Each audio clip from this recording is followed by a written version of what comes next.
എല്ലാവർക്കും നമസ്കാരം. Food and ക്രാഫ്റ്റിലേക്ക് സ്വാഗതം.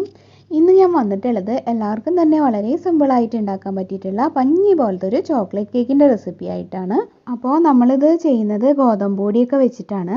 അപ്പോൾ എല്ലാവർക്കും ഇത് ഇഷ്ടപ്പെടുമെന്ന് വിചാരിക്കുന്നു. നമ്മൾ ഇഡലി പാത്രത്തിൽ ഇഡലിയൊക്കെ ചെയ്യുന്ന പോലെ വെള്ളമൊക്കെ ഒഴിച്ചിട്ട് ആവിയിലാണ് ഈ ഒരു കേക്ക് വേവിച്ചെടുക്കുന്നത്. അപ്പോൾ പെട്ടെന്ന് തന്നെ ഇത് നമുക്ക് തയ്യാറാക്കി എടുക്കാനും അതുപോലെ തന്നെ പെട്ടെന്ന് മിക്സ് ചെയ്തെടുക്കാനും ഒക്കെ പറ്റുന്ന വളരെ സിമ്പിളായിട്ടുള്ള ഈ റെസിപ്പി നിങ്ങളെല്ലാവരും ട്രൈ ചെയ്ത് നോക്കുക. എന്നിട്ട് അഭിപ്രായങ്ങളൊക്കെ പറയാൻ മറക്കരുത് കേട്ടോ.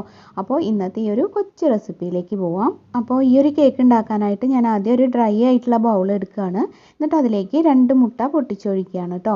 അപ്പോൾ നിങ്ങൾക്ക് ഇതുപോലെ ചെയ്യുന്നതിന് പകരം മിക്സിയിൽ വേണമെങ്കിലും ചെയ്യാം. അപ്പോൾ മിക്സി നന്നായിട്ട് ഉണങ്ങിയ മിക്സി ആയിരിക്കണം കേട്ടോ, ഒട്ടും വെള്ളം പാടില്ല. അപ്പോൾ നമുക്ക് ഇത് രണ്ടും ഇങ്ങനെ പൊട്ടിച്ചൊഴിച്ചിട്ട് ഒരു വിസ്ക് വെച്ചിട്ട് നന്നായിട്ടൊന്ന് ബീറ്റ് ചെയ്യാം. അപ്പോൾ മിക്സിയിലാണെങ്കിൽ നന്നായിട്ടൊന്ന് തിരിച്ചെടുക്കുക. ഇനി ഞാൻ ഇതിലേക്ക് ഒരു 1/4 കപ്പ് പൊടിച്ച പഞ്ചസാര ചേർക്കുന്നുണ്ട്. അപ്പോൾ ഗ്ലാസ്സിലാണെങ്കിൽ ഒരു 1/4 ഗ്ലാസ് കേട്ടോ. പൊടിച്ച ശേഷമുള്ള അളവാണ് ഞാൻ പറയുന്നത്. എന്നിട്ട് നന്നായിട്ട് ഇങ്ങനെ ഇളക്കുക. പഞ്ചസാര ഇടയ്ക്കിടയ്ക്ക് ഇങ്ങനെ ഇട്ടുകൊണ്ടിരിക്കുക. അപ്പോൾ കുറേശ്ശെയായിട്ട് ചേർത്ത് കൊടുത്താൽ മതി കേട്ടോ. പിന്നെ അതിൻ്റെ ഇടയിൽ നമുക്ക് കുറച്ച് വാനില എസൻസ്, 1 ടീസ്പൂൺ വാനില എസൻസും കൂടെ ഇതിലോട്ട് ചേർക്കണം. അപ്പോഴേ ആ ഒരു മുട്ടയുടെ മണം അറിയാണ്ടിരിക്കുകയുള്ളൂ. എന്നിട്ട് നന്നായിട്ട് കുറച്ച് ടൈം എടുത്തിട്ട് നന്നായിട്ടൊന്ന് പതപ്പിച്ചെടുക്കുക. അപ്പോൾ മിക്സിയിലാണെങ്കിൽ മിക്സി ചൂടാവാണ്ട് നോക്കണം കേട്ടോ. അപ്പോൾ ഒരു വെന്ത പോലെ വരില്ലേ മുട്ട. അപ്പോൾ മിക്സി ചൂടാവുകയാണെങ്കിൽ ഒന്ന് നിർത്തിയിട്ട് ഒന്ന് ചൂട് കുറഞ്ഞിട്ട് വീണ്ടും ഒന്ന് പതപ്പിച്ചെടുക്കുക. അങ്ങനെ 2-3 മിനിറ്റ് എന്തായാലും നന്നായിട്ടൊന്ന് പതപ്പിച്ച് ചെറിയൊരു വൈറ്റ് ഷെയ്ഡ് വരും ഈ ഒരു മുട്ടയ്ക്ക്. അത്രയും നേരം ഒന്ന് പതപ്പിച്ചെടുക്കുക കേട്ടോ. പിന്നെ നമുക്ക് അതിൻ്റെ ഇടയിൽ കുറച്ച് വെജിറ്റബിൾ ഓയിലും കൂടെ ഇതിലേക്ക് ചേർക്കണം. അപ്പോൾ ഒരു 3 ടേബിൾ സ്പൂൺ ചേർത്താൽ മതി കേട്ടോ വെജിറ്റബിൾ ഓയിൽ. എന്നിട്ട് നന്നായിട്ടൊന്ന് പത കളയാണ്ട് പതുക്കെ ഒന്ന് ഇളക്കി കൊടുക്കുക.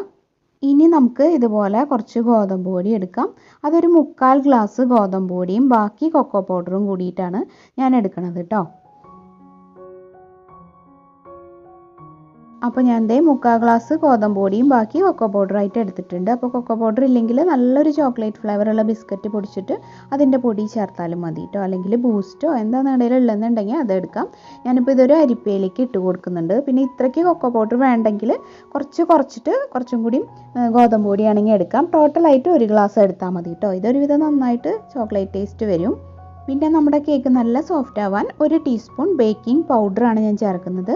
ബേക്കിംഗ് പൗഡറും പിന്നെ കുറച്ച് ഉപ്പും കേട്ടോ. ഇത് രണ്ടും കൂടെ ചേർത്തിട്ട് ഇതൊന്ന് അരിച്ചിട്ട് ഇതിലേക്ക് ഇടുക. അപ്പോൾ ഞാനിത് ഇതുപോലത്തെ അരിപ്പ ആയതുകൊണ്ട് ഡയറക്റ്റ് ഇതിലേക്ക് അരിച്ചരിച്ച് ചേർക്കുന്നുണ്ട്. ഒപ്പം മിക്സ് ചെയ്യുന്നുമുണ്ട്. അപ്പോൾ നിങ്ങളുടെ കയ്യിൽ ഇങ്ങനത്തെ അരിപ്പില്ലെങ്കിൽ സാധാരണ അരിപ്പയിലൊന്ന് അരിച്ചിട്ട് എടുത്താൽ മതി. അപ്പോൾ ഇങ്ങനത്തെ ഗോതമ്പ് പൊടി ആകുമ്പോൾ വല്ല തരിയൊക്കെ ഉണ്ടാവും. അപ്പോൾ എന്തായാലും അരിക്കണം, എന്നാലേ കേക്ക് നല്ല സോഫ്റ്റായിട്ട് കിട്ടുള്ളൂ കേട്ടോ. അപ്പോൾ ഞാനിത് നന്നായിട്ട് ഇളക്കിയിട്ടാണ് ഇതിങ്ങനെ അരിച്ചെടുക്കുന്നത്. നന്നായിട്ടൊന്ന് മിക്സായിട്ട് കിട്ടുകയും ചെയ്യും. അപ്പോൾ നമുക്കിതിന് സോഡാപ്പൊടി വേണ്ട, ബേക്കിംഗ് പൗഡർ മതി കേട്ടോ.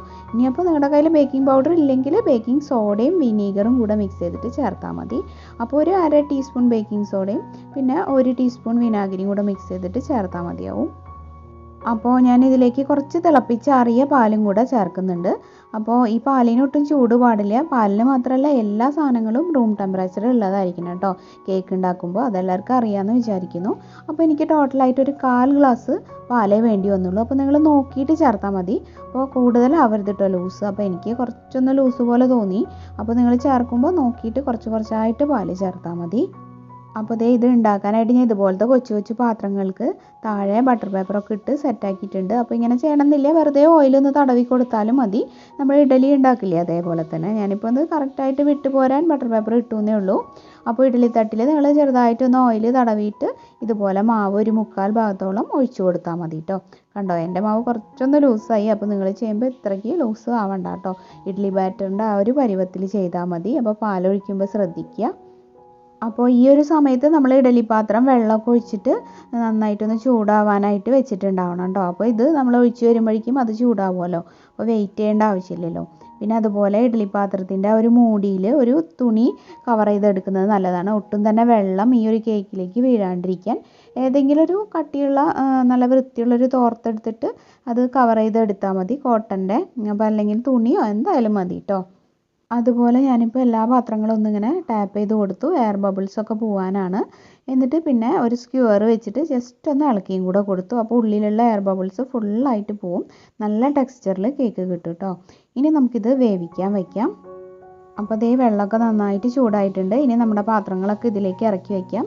ഞാനിപ്പോൾ 5 എണ്ണം കൊള്ളാത്തതുകൊണ്ട് ഒരു അഡ്ജസ്റ്റ്മെൻറ്റിൽ അങ്ങോട്ട് സെറ്റ് ചെയ്ത് വെച്ചിട്ടുണ്ട് കേട്ടോ. ഇനി നമുക്ക് മൂടി വെച്ച് മൂടാം.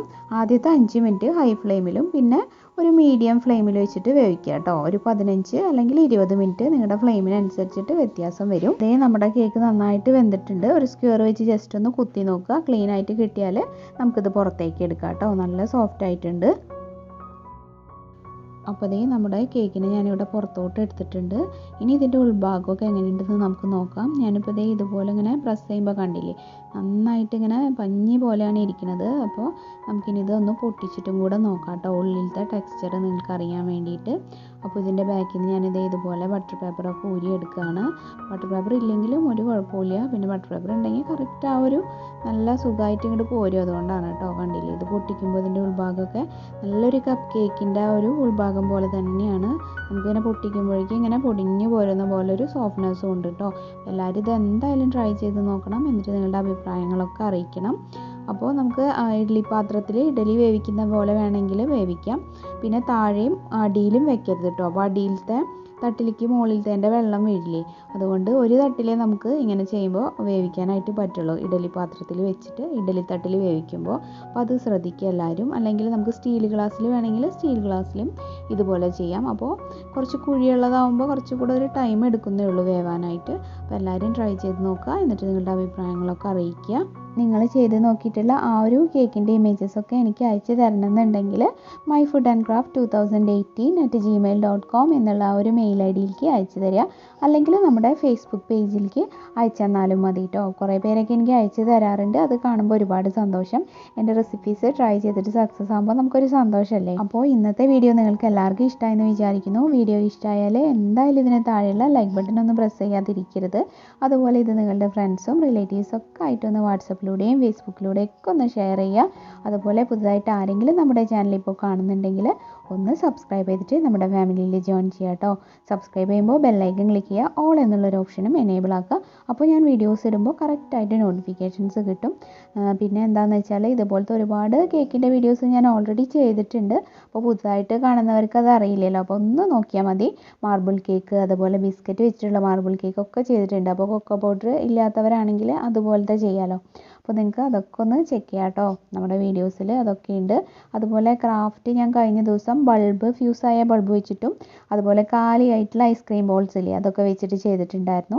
അതൊക്കെ കുറേ പേര് ചോദിച്ചിട്ടുണ്ടായിരുന്ന വീഡിയോസാണ്. ചിലപ്പോൾ അവർ കണ്ടിട്ടുണ്ടാവില്ല. അപ്പോൾ ഈ വീഡിയോ കാണുന്നുണ്ടെങ്കിൽ ഞാൻ പറഞ്ഞു എന്നേ ഉള്ളൂ, അതൊന്ന് കണ്ടു നോക്കാം കേട്ടോ. അപ്പോൾ നിങ്ങൾക്ക് ഇഷ്ടമാണെങ്കിൽ കമൻറ്റിലൂടെ പറയാൻ മറക്കരുത്. അപ്പോൾ ഇന്നത്തെ വീഡിയോയിൽ ഇത്രയ്ക്കൊക്കെ പറയാനുള്ളൂ. ഇനി ഇതുപോലത്തെ മറ്റൊരു നല്ല റെസിപ്പി വീഡിയോ ആയിട്ടോ അതുപോലെ നല്ലൊരു ക്രാഫ്റ്റ് ഐഡിയ ആയിട്ടോ നാളെ വരാം. അതുവരെ എല്ലാവർക്കും നന്ദി. താങ്ക്